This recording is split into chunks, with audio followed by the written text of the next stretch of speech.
All right, number 4, what are some downsides to using uniform random sampling?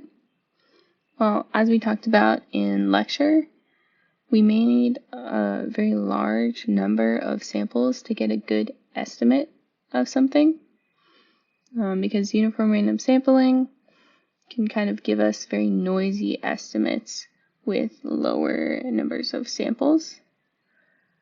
And this is especially true if there's some distribution that is skewed. So, the example that we showed in lecture is when we're sampling over some hemisphere, and what we're really trying to estimate is the amount of light coming from this one direction here.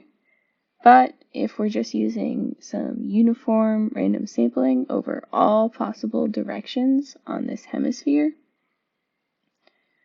we're only going to actually hit this desired region up here like every so often, and that's going to give us a much more noisy representation of this lighting. All right, and the solution to this, as we talked about in lecture, is importance sampling.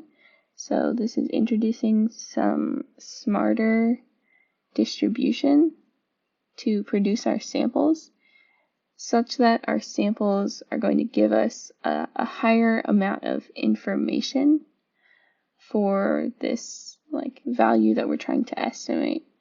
So in this case, if we're trying to estimate the integral of this function, the parts of this function that are going to contribute most to our integral are in these peaky regions. And over here on the side where the function is very low, this isn't going to contribute much to our actual value. And so we don't want to sample heavily here because it's just not going to give us much information. This is similar to shooting some ray that's in the way opposite direction of our light. That's going to tell us nothing about if our object is lit or not.